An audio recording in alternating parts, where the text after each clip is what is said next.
prendre ça dans les mains. Tiens, on va l'approcher, moi. Là, est-ce que vous entendez mieux? Alors, je vais tenir ça dans mes mains.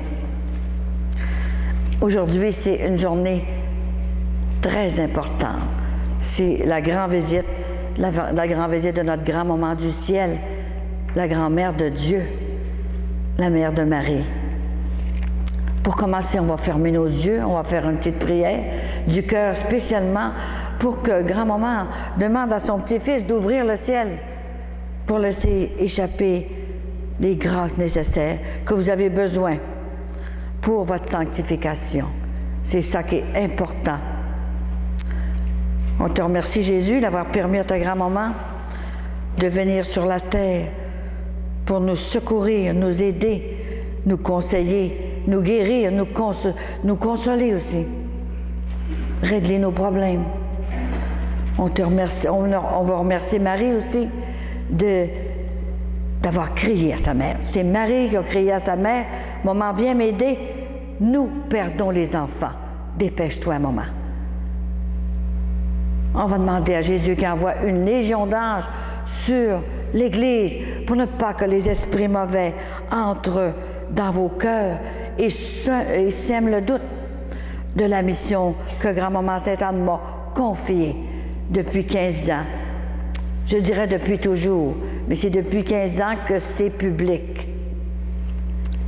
Alors, je vous remercie beaucoup d'être venus. Je pense que, je ne sais pas, que le monde de Québec, ils n'ont pas besoin de miracles ou de faveurs et tout ça. Comment ça se fait que j'ai fait le tour du monde et les églises sont trop petites pour recueillir le monde? Il y en a à moitié dehors. Les curés savent pas où les mettre. Qu'est-ce que c'est qui se passe? Mais il y a des miracles aussi. Vous savez, les gens veulent tout avoir. Tout. Guérison, argent, tout ce que c'est qu'on veut. Mais sans se déranger. Avec la mission de Sainte-Anne, ça ne marche pas de même. Et je ne parle pas à mon nom. Je suis rien, moi. Je suis seulement qu'un petit instrument qui a dit oui, dans l'obéissance et l'humilité. Mais c'est grand-maman elle-même qui m'a demandé de venir, de faire cette mission, de travailler pour elle, pour aller chercher ses petits-enfants qui sont perdus. J'ai pas besoin de vous dire qu'est-ce qui se passe dans le monde. Hein. Vous le savez, à la télévision, on a de la misère à regarder ça, ça nous fait mal. Tellement qu'il y a de choses. Hein. Le péché déferle sur la terre. Alors, quand elle m'a demandé de faire cette mission-là, c'est sûr qu'elle m'a tout expliqué ça, il y a 15 ans. Heureux ceux qui croient sans avoir vu. Mais moi, il fallait que je voie. Parce qu'elle était en train de m'organiser dans une patente qui n'avait pas de bon sens. C'était grave. J'étais organisée, moi, dans ma maison, avec mes enfants, mon mari. J'ai eu 7 enfants, j'en ai 5 de vivants. Et puis, je m'étais organisée pour aller passer les hivers en Floride. Et je ne manquais de rien. Et quand elle est venue me demander ça, je vous assure que c'était difficile, je n'étais pas toute seule. Et il a fallu que j'en parle à Vincent pour qu'il me suive. Alors, ne t'inquiète pas, je vais tout préparer. Tu n'as qu'à y aller et c'est moi qui va la faire, la mission, avec toi. Alors, j'ai refusé. J'ai refusé 3 fois. Je ne savais pas de bon sens ce qu'elle me demandait. Je ne voulais pas me déranger, moi. J'étais bien chez nous. Et elle était patiente avec moi. Elle est revenue 3 fois, exactement comme quand Jésus a demandé à Pierre, « Pierre, est-ce que tu m'aimes? » Voyons, Jésus, tu sais bien que je t'aime. Voyons donc, si ça fait 3 ans que je suis avec toi, puis je vois tes miracles, je vois tout ça. Bien, il n'était pas sûr, il me demandait encore une autre fois, « Mais es-tu sûr que tu m'aimes? » Bien, voyons, Jésus, qu'est-ce qui te prend là aujourd'hui pour me demander des choses de même? Et la 3e fois, il a demandé, parce qu'il savait qu'elle allait faire le souverain pontife, le pape. Imaginez, hein? Et il lui a dit, il a dû lui demander, « M'aimes-tu assez pour te faire crucifier pour moi? » Il l'a tellement aimé, il s'est laissé crucifier. Pour lui, la tête en bas même. Il ne méritait pas la tête en haut. Voyez-vous, il l'avait même renié. Alors, prenez toutes les apôtres et tout ça. Il y en a toujours eu des prophètes, mais on ne veut pas l'être. Et quand vous voulez savoir si une mission vient du ciel, il faut des merveilles, il faut des guérisons, il faut des miracles. Et des miracles, il y en a 2000. Depuis 15 ans, j'en ai apporté quelques-uns, parce que je ne peux pas tout emporter. C'est plein de miracles. Regardez-moi ça, j'en reviens pas. Tiens. Des sacs, je n'ai apporté juste la moitié. Mais c'est pour les sceptiques que j'ai apporté ça. Pour leur montrer. Il y a un prêtre qui m'a dit, mais tu n'as pas besoin d'apporter tout ça. On le sait que c'est vrai. J'ai dit, peut-être que vous croyez, mais les autres, ils ne croient pas.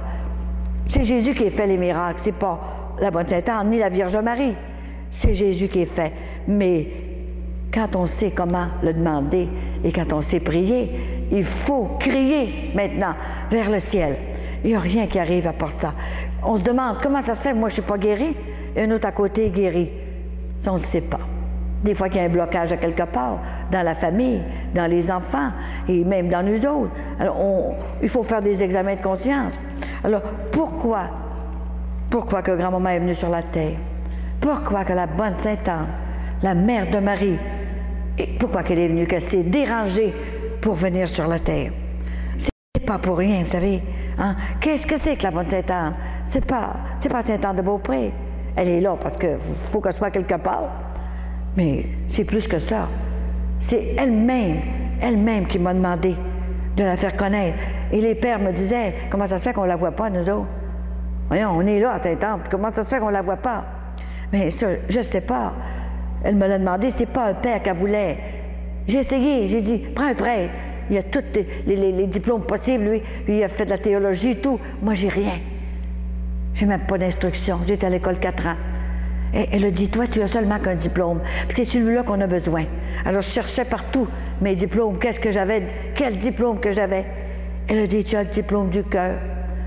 Et tu as besoin de seulement ça. Et moi, je vais tout faire le reste. Alors, elle en a tellement fait. Je ne peux plus le dire.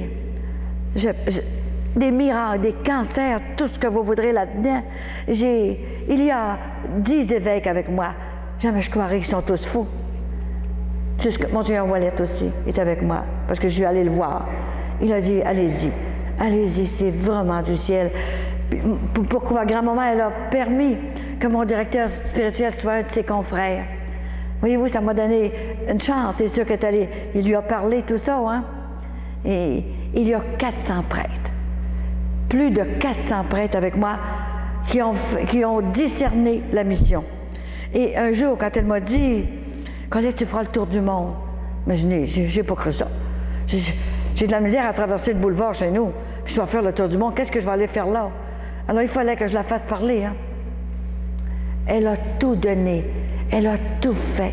Si vous saviez les guérisons, je les ai vues, moi, devant nous autres, les grosses conversions profondes.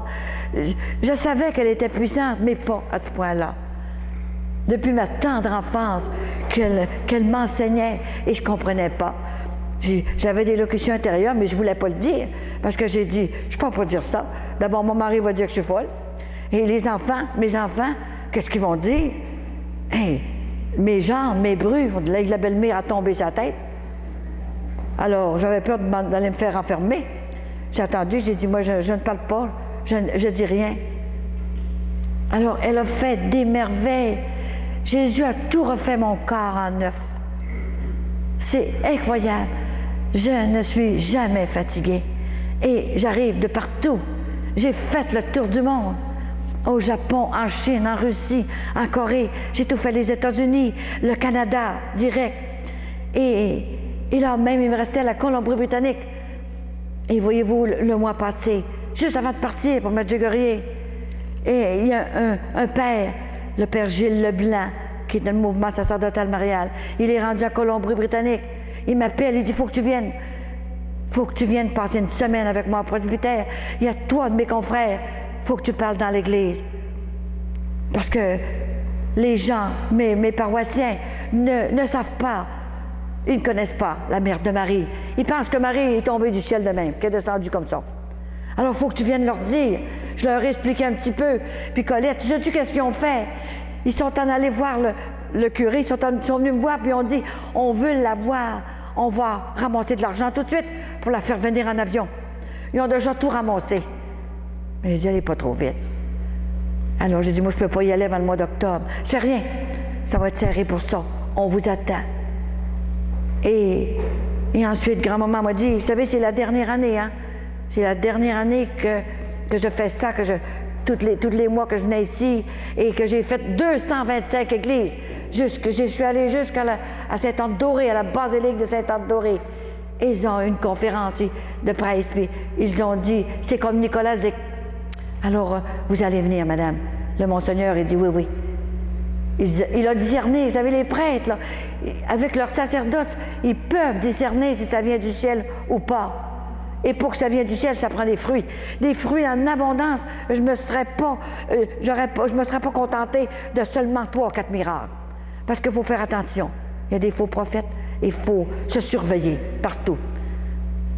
Alors, ce soir, je vous dirai tout ce qu'elle m'a dit la dernière année. Parce qu'elle m'a dit tout ce qu'elle est arrivé là. Alors, je vais vous le dire. Elle n'est pas venue ici pour vous faire peur. Elle n'est pas venue sur la terre pour nous énerver, nous épeurer. Elle est venue nous brasser un petit peu. Simplement pour dire, où c'est que vous êtes rendu là? Qu'est-ce que vous êtes venu faire sur la terre? C'est sûr qu'avec tout ce qu'elle me disait depuis 15 ans, c'est sûr qu'au début, 1 an après que ça a commencé, mais j'ai dit, moi je veux bien t'obéir, je veux bien t'écouter, mais il faut que je te voie. J'ai donné mes conditions. Si je te vois 1 minute, c'est pas gros. J'ai marchandé jusqu'à une demi-minute. J'ai dit, je vais y aller à 100%. Mais si je te vois pas, je n'y vais pas. C'est jamais arrivé sur la terre, dans les Amériques, une mission comme ça. Et un jour, c'est sûr que la première fois qu'elle est venue sur la terre, là c'est la dernière fois qu'elle vient sur la terre, c'est quelque chose. Alors ça presse, c'est parce que ça presse qu'elle est venue.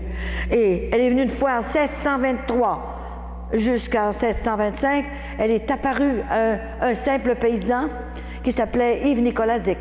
Elle lui est apparue, il ne savait même pas écrire son nom. Puis elle lui est apparue dans sa grange, sur un tas de foin. Vous savez, c'est quelque chose, hein?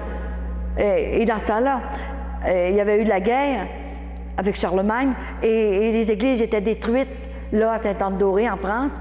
Et tout à coup, il avait fait un ménage partout dans son champ et les chevaux ne voulaient pas passer. Il y avait une place, mais les chevaux ne passaient pas. Fait qu'on dit, comment ça se fait que les chevaux ne passaient pas? Qu'est-ce qu'il y a là? Alors, il a vu un cierge. Il n'a pas vu tout de suite grand-maman. Il a vu un cierge entrer dans la terre. Alors, il a dit, les hommes qui avaient avec lui pour faire le ménage là, dans les champs, là, il a dit, creusez là, on va voir qu'est-ce qu'il y a. Les chevaux levaient en l'air. Les chevaux eux-mêmes ne voulaient pas passer sur une statue qui était enterrée là. Voyez-vous, ils sentaient la présence de la grand-mère de Dieu. Alors, ils ont creusé, ils ont trouvé une statue en bois qui a à peu près, il y avait 3 pieds. Et là, ils l'ont ramassée, puis ils l'ont installée dans le champ. Et puis, elle lui avait dit de mettre une assiette pour des aumônes pour bâtir la basilique de Sainte-Anne-Dorée. Tout était brisé. Alors, tout à coup, il s'en va se reposer sur son tas de foin dans son étable. Et c'est là qu'elle est apparue. Elle lui a dit, je suis Anne, la mère de Marie. Et le Père veut que je sois honorée de nouveau. Il faut que tu bâtisses une basilique, une église Sainte-Anne en mon nom. Et il n'y avait pas d'argent, il n'y avait rien. Alors lui, il l'appelait sa bonne patronne. Alors il est allé va voir ton curé. Et il est allé au presbytère, il est allé parler à son curé. Puis le curé a dit, écoute là, moi je ne crois pas à vos affaires, là. C'est ça, là. T'inventes ça, cette affaire-là, tu ne sais même pas écrire ton nom. T'es bien trop innocent. Si la bonne Sainte-Anne, elle a quelque chose à me dire, c'est qu'elle viendra me voir. Moi je suis un prêtre, je sais tout. Je vais l'écouter. Mais si elle ne vient pas, là, va-t'en chez vous, là. T'as pas d'affaire là-dedans. Je veux plus que tu parles de ça. De ces visions-là, parce que si tu en parles encore, là, je vais t'excommunier. Je ne te donnerai plus la communion. Il avait assez de peine. Il s'est retourné chez lui. Et là, il a dit ça à sa femme. Il dit, coudonc, je ne suis pas fou. Je la vois. Puis elle me demande de faire bâtir une église, une grosse église Sainte-Anne. Maintenant, c'est une basilique. Alors, sa femme tombe dessus. Elle lui tombe sa couette aussi. Elle a dit, es-tu fou? Parce qu'on va bâtir une église. Voyons donc. Écoute, ça n'a pas de bon sens. Il dit, si ta bonne Sainte-Anne, on fait rire de nous autres là, avec ce que tu dis là. Je veux plus que tu me parles de ça, OK? Si elle est si bonne que ça, là, ta bonne patronne, là, ben gars, on est mariés, ça fait 17 ans, puis on est stériles tous les deux. On n'a pas d'enfant. Ben demande, dis donc, à nous en donner un enfant. Qu'elle demande à Dieu de nous donner un enfant. Au moins un, pour notre ressemblance, du moins. On n'a pas. On est stériles les deux. Alors, quand maman Sainte-Anne, elle est réapparue une autre fois, parce que il lui a dit, elle est retournée dans son étable, elle lui est réapparue encore. Et puis, il lui a dit, je ne peux pas m'en occuper. Je ne peux pas, le prêtre, le curé m'a jeté dehors. Je ne peux pas faire ça. Retourne voir le curé. Moi, je vais m'en occuper. Et il lui demande en passant, ma femme me chiale tout le temps. Elle veut rien savoir, elle veut pas m'aider. Et puis, qu'est-ce que tu veux que je fasse? Moi, j'ai aucune instruction, j'ai rien, j'ai même pas écrit mon nom.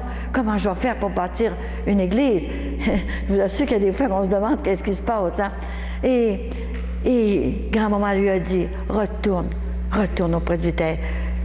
Il faut que le curé aille demander ça à l'évêque. Alors, il est retourné au presbytère et là, le curé, il s'est fâché bien noir. Il l'a jeté dehors, il a pilé sur le pied, il a fermé la porte sur le pied. Il dit, je vais t'excommunier si tu me parles encore de ça. Et voyez-vous, il pleurait. Ils l'ont fait pleurer 2 ans. Hein? Alors, c'est comme ça la persécution. Il y a de la persécution tout le temps. Quand on travaille pour le Seigneur, on a des surprises. Hein? Mais il faut tout laisser faire ça. Accepter ça pour avoir des faveurs. Et puis pour se sanctifier. On est sur la terre pour se sanctifier. On n'est pas seulement sur la terre pour s'amuser. Se sanctifier complètement. Et se sanctifier, c'est l'amour qui sanctifie. L'amour de Jésus, la connaissance de ce Dieu-là qui nous aime, qui nous a créés pour lui. Et on a de la misère parce qu'il y a tellement, le démon est sur la terre, je vous dirai.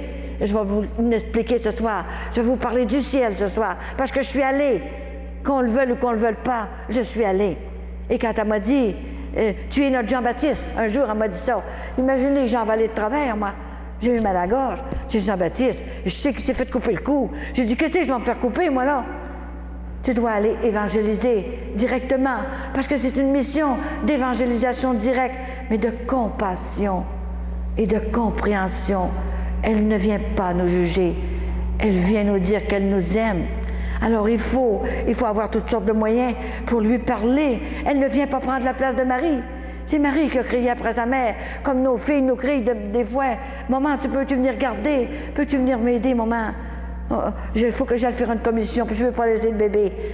On ne peut pas refuser à nos filles, à nos petits-enfants d'aller les garder. Mais Marie a crié. Maman, viens m'aider. C'est ça. Alors imaginez comment qu'il était. Il était douloureux. Il voulait pas. Il n'était pas capable de bâtir la basilique. Il ne savait pas quoi faire. Alors tout à coup, un jour, il s'en va dans son champ. Et là, c'était tellement beau. Le monde arrivait de partout. Où c'est que ça devenait, ça? C'est grand-maman qui les invitait. De partout. Des petites paroisses, c'était pas gros, c'était pas des villes comme ça. Ça arrivait à pied. Pour se mettre à genoux dans le champ puis prier, pas la statue, prier ce que la statue représentait. Grand-maman Sainte-Anne, comme ma statue ici qui a 125 ans. Hein? Et là, il priait comme ça. Tout à coup, M. le curé arrive.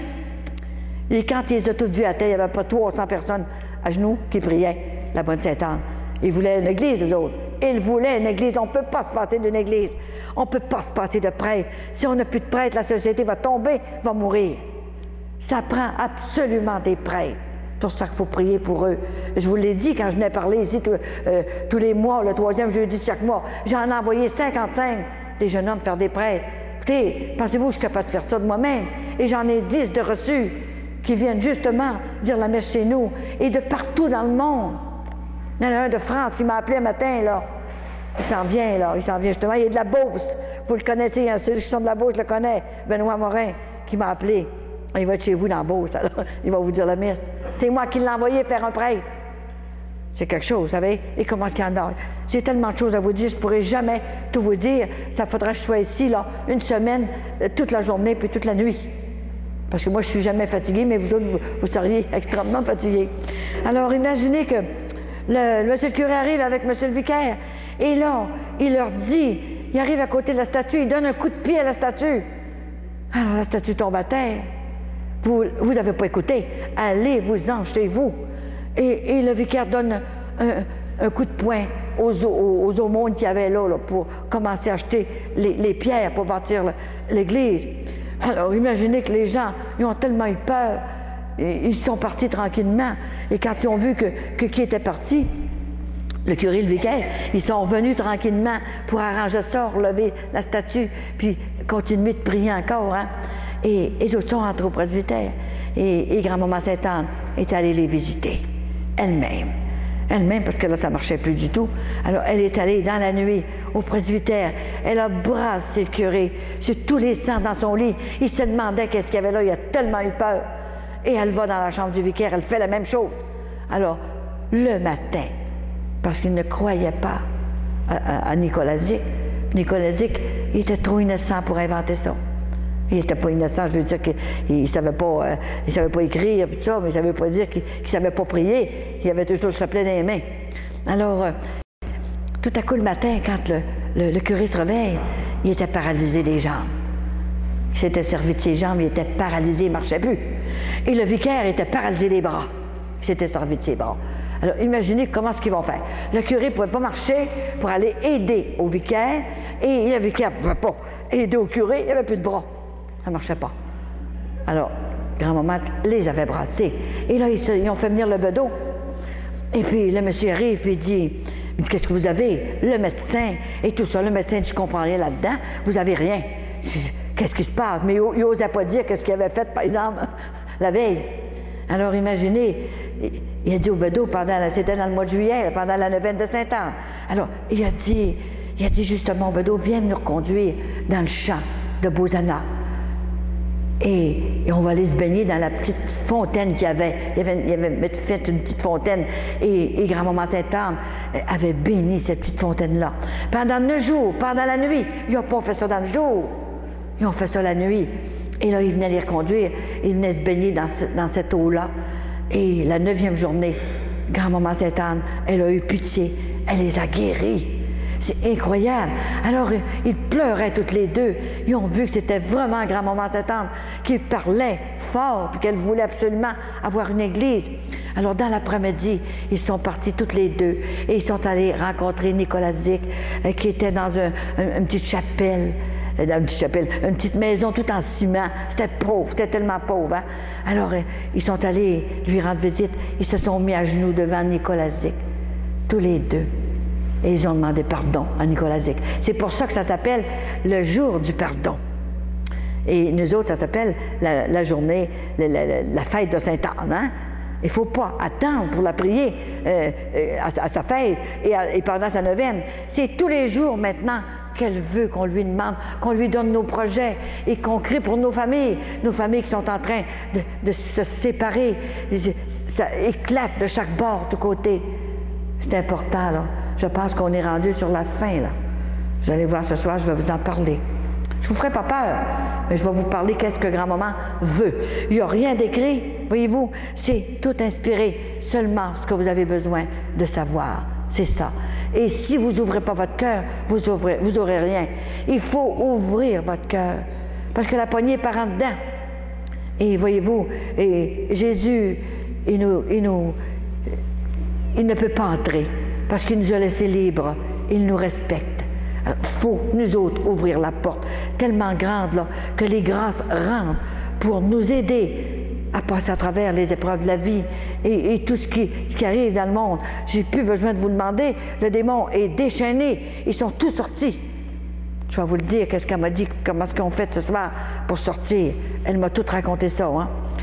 Alors, voyez-vous, et tout à coup, pendant qu'ils ont bâti l'Église, les 3 ans qu'ils ont pris pour bâtir l'Église de Sainte-Anne, ils ont eu 3 enfants. Voyez-vous?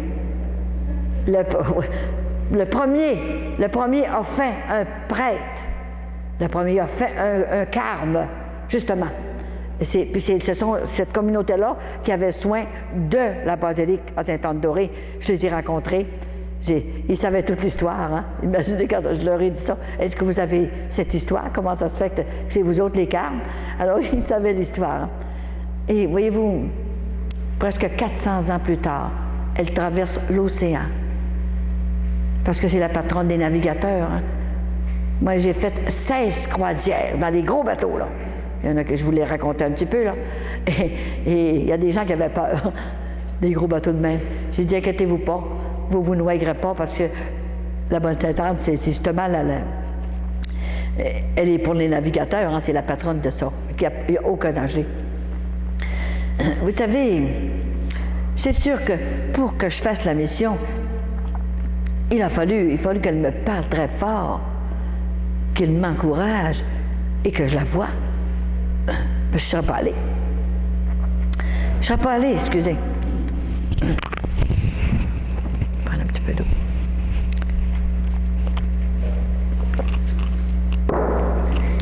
Moi aussi, j'ai donné mes conditions.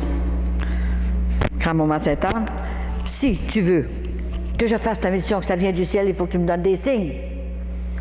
Parce que tes petits-enfants, là, le monde, c'est pas les valises, là, on les emplit pas comme ça. Là.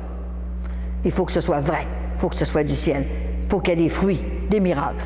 J'ai vu, j'en ai tellement vu, là, dans les églises que j'allais, là, moi, je suis dépassée. Je suis dépassée par ça. La puissance de Dieu, qui donne toutes les grâces nécessaires, c'est lui qui fait les miracles. Alors, imaginez que quand on lui demande, vous savez, Jésus donne tout. Il n'enlève rien.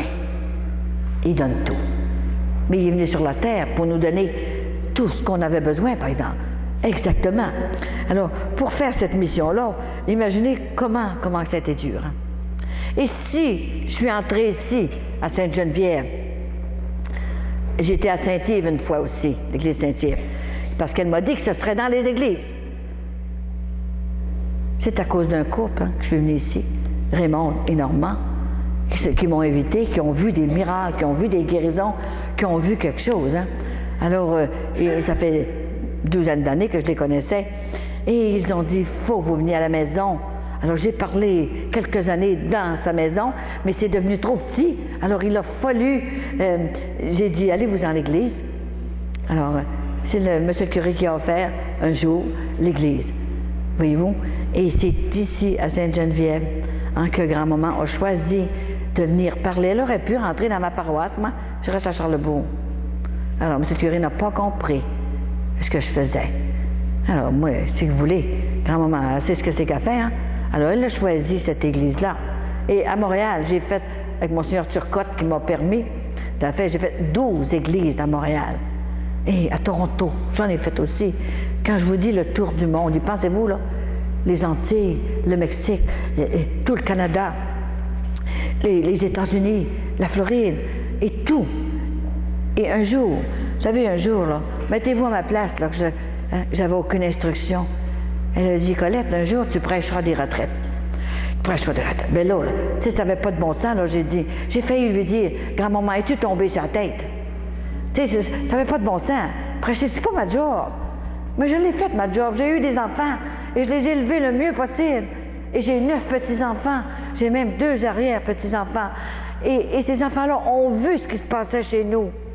Ils ont vu la façon que je les ai élevés et la façon de mes guérisons. Quand je vous dis que Jésus a guéri tout mon corps, j'ai eu 3 cancers.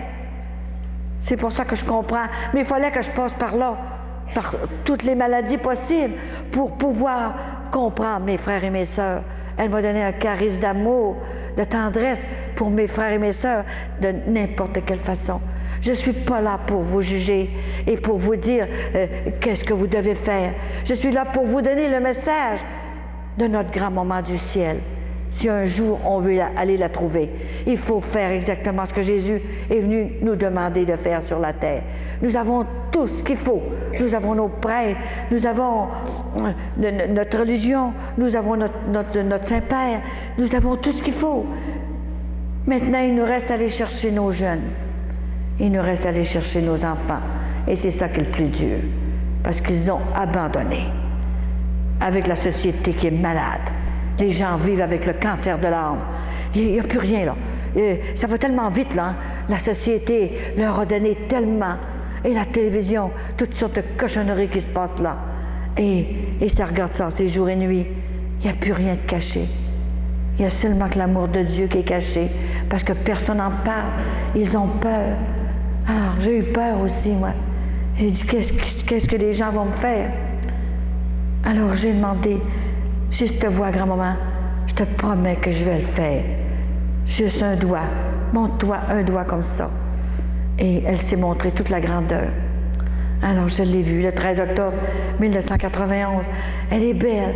C'est une belle femme de 50 ans, à peu près. Elle est très grande, 5 pieds et 9, certains 8 et 9 ans. Elle va ici à Jésus. Elle n'est pas venue toute seule me voir parce qu'elle prenait une chance. Elle avait peur que je dise encore non. Parce qu'on est libre. Jésus ne commande pas, il désire. Alors elle désirait que ses petits-enfants, vous savez, depuis ce temps-là elle préparait son entrée ici dans les Amériques, partout. Et quand elle est venue me voir, elle était avec Jésus, accompagnée avec notre bon Jésus, notre Dieu, c'est un Dieu, Jésus. Et voyez-vous, elle m'a parlé, mais je l'ai vue, elle ne m'a pas parlé cette fois-là. Et tout à coup, là, c'est Jésus qui m'a parlé. Il n'a pas pris de chance. C'était tellement extraordinaire. C'était le trait. Il y a quelque chose là-dedans. Alors, c'est quand il m'a parlé de tout ça, il était là, mais je dis, mais Jésus, qu'est-ce qui se passe? Alors c'est moi qui l'ai choisi, les prêtres. Et j'ai travaillé pour les prêtres, j'étais une sœur de Saint-Antoine. Alors j'avais soin des prêtres à Chicoutimi. Alors imaginez, c'est pour ça que je me suis jamais perdue, me retrouvais à mesure. Saint-Antoine.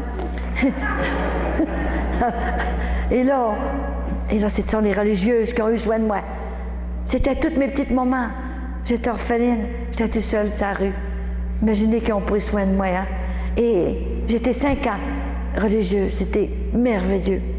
Et à l'âge de 20 ans, c'est là que Maman Sainte-Anne est venue me chercher. Elle a commencé à me parler, j'avais 20 ans. Et là, Jésus m'a parlé des prêtres. Il faut prier pour nos prêtres, pour qu'ils deviennent des saints. Ils sont là pour nous aider. Ils ne sont pas prêtres pour eux. Ils ne sont pas prêtres pour se flatter. Hein, puis dire, mais écoutez, moi, je suis un prêtre, mais là, je suis au-dessus de tous vous autres, là. Ils sont là pour nous aider et pour sauver des âmes, tout simplement. Et je sais qu'ils ont une place spéciale au ciel. J'ai vu la place. Un département spécial pour eux. Ils ont pas mal plus de permission que nous autres, pas mal plus de bonheur au ciel. Surtout quand il y a de la justice au ciel. Il n'y en a peut-être pas sur la terre et dans nos gouvernements, mais il y en a au ciel, de la justice infinie du Père. Ensuite, il m'a parlé de nous autres, les parents. Pendant 2 heures, c'était extraordinaire. Il a dit, Colette, qu'est-ce que j'ai fait sur la terre? Qu'est-ce que je suis venue faire sur la terre? Alors, j'avais pas le temps de parler. C'est lui qui parlait tout le temps. Hein? Alors, je suis venue. Qu'est-ce que j'ai fait sur la terre? J'ai ressuscité les morts. J'ai guéri les malades. J'ai fondé les sacrements. J'ai enseigné les commandements de mon Père. J'ai sorti les vendeurs du temple. J'ai dit la vérité. On m'a crucifié. Qu'est-ce que mon prophète Jean-Baptiste a fait? Qu'est-ce que fait mon premier prophète Jean-Baptiste? Que j'ai vu, c'est sûr que j'ai vu Jean-Baptiste aussi. Hein? Et qu'est-ce qu'il a fait? Il est allé dire la vérité. Moi, je partais pour dire, ils ont coupé le cou. Je n'avais pas le temps de parler avec la vérité. Il y a des fois que c'est dangereux, on se fait couper le cou. Mais j'ai pas eu le temps parce qu'il parlait tout le temps. Qu'est-ce qu'il a fait, Colette? Qu'est-ce qu'il a fait? Alors, il parlait tout de suite. Quand il enseignait, hein? Puis il était drastique, hein? C'était ça. Hey, imaginez-vous donc, hein? J'ai dit, je ne pourrai jamais faire ce qu'il fait. Et là, et tout à coup, là, quand il a dit, tu te rappelles, dans l'Évangile, quand il a dit, là, à Hérode, il était sur la rue, puis il criait sur la rue. Imaginez-vous donc que nous autres, qu'on parte, qu'on va crier sur la rue. On va se faire ramasser. Puis lui, il allait, partout comme ça, hein. Puis là, il criait la doctrine de l'Église, puis que Jésus allait venir, là, hein. Et il était même pas digne de dénouer les cordons de sa chaussure. C'est quelque chose, il venait pour préparer la venue du Messie. C'était quelque chose, hein? Et il a dit à Hérode, t'as pas le droit de rester avec ta belle-sœur. Tu es en adultère. Quand est-ce qu'on dit ça, nous autres? Parce qu'on a peur On a peur de juger. Mais on n'est pas venu pour juger. Mais il faut en parler un petit peu. Dire à nos enfants, écoute, moi je t'aime beaucoup. Je t'aime tellement. Je t'ai désiré. T'es mon enfant, t'es ma petite fille, t'es mon petit garçon. Mais c'est ton péché que j'aime pas. Je peux pas accepter ton péché parce que je veux que tu sois avec moi au ciel. Et tu ne pourras pas entrer. Si tu n'es pas en état de grâce, tu ne pourras pas entrer. Si tu n'as pas la foi, tu ne pourras pas rentrer.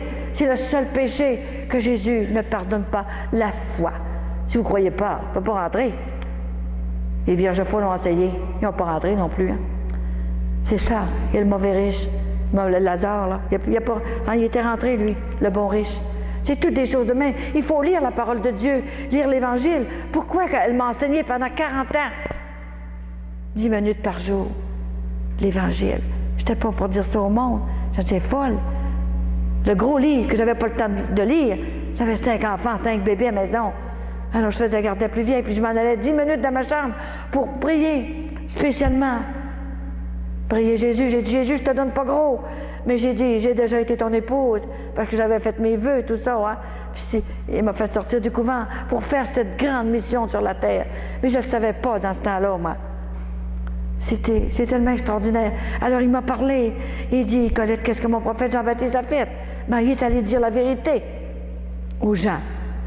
Et ils ont coupé le cou, ils l'ont persécuté. Et ensuite, les parents qui laissent vivre leurs enfants dans la maison. Que moi qui a donné la dernière goutte de sang, ils laissent coucher en chambre dans la maison. Ils ne peuvent pas les refuser, à place de les remettre dans leur maison, pas faire le péché mortel dans la maison. Pas qu'ils soient ensemble toujours dans la maison.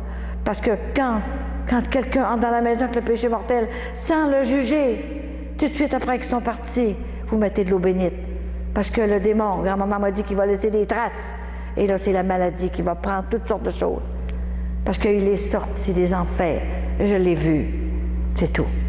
On n'en parlera pas gros, mais je vous dirai qu'est-ce qu'il a dit, par exemple. Hein? Il ne mérite pas qu'on en parle. Mais il est tout de même sur la terre. Avec sa clique, toute sa gang. Mais il y en a toute une gang, je vous le dis.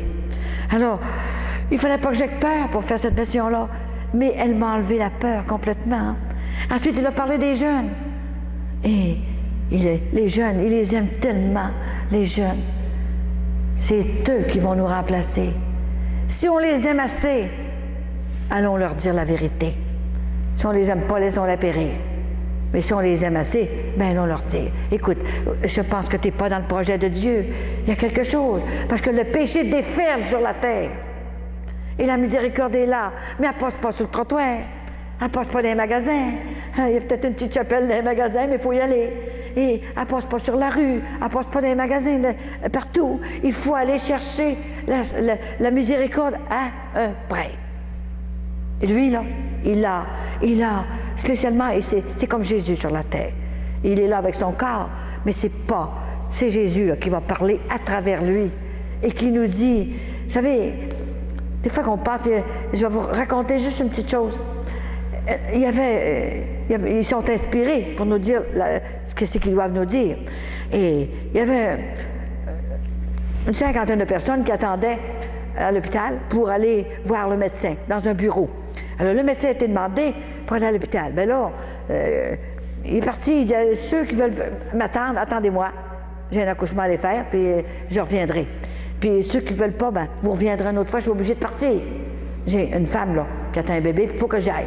Alors, il dit, en attendant, là, je vais vous donner toute chacun une pilule. Tu as mal aux pieds, aux orteils, puis tu as mal à la tête, c'est pas la même chose, ça. Je vais vous donner toute la même pilule. Alors, imaginez, fait que c'est pareil. La miséricorde qu'on va au prêtre, on n'a pas la même pilule. Ça dépend qu'est-ce que c'est qui est inspiré, lui. Il y a le sacerdoce spécialement pour ça.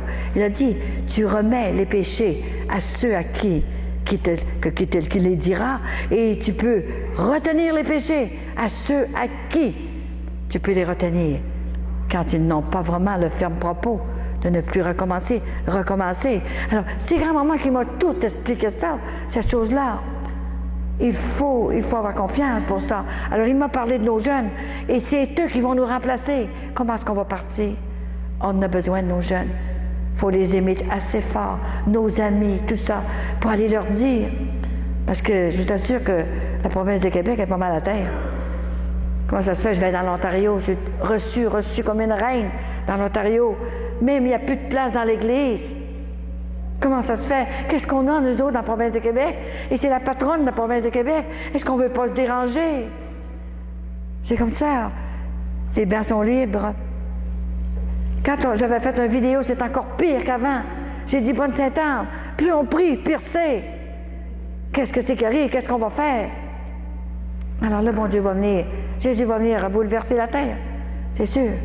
Et là, je ne vous dirai pas tout ce qu'il m'a dit, parce que pendant 2 heures de temps, on n'aurait pas le temps de vous dire d'autres choses.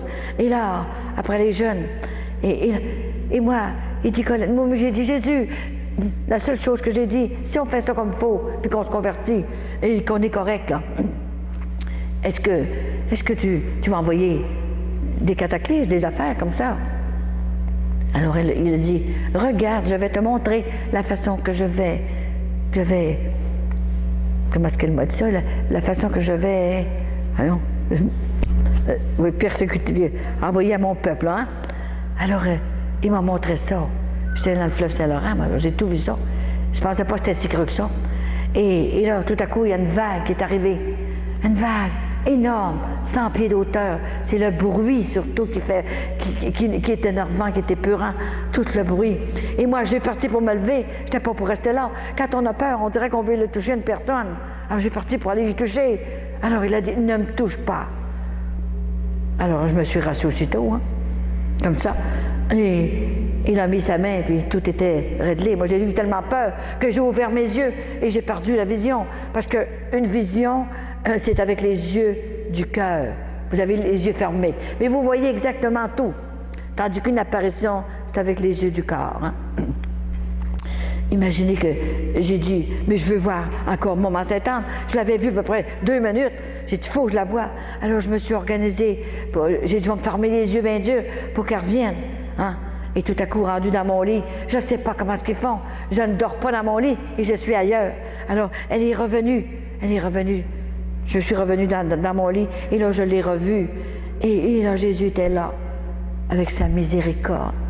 Il manquait seulement que les rayons que Sainte Faustine avait, quand elle avait des rayons, hein, roses et bleus.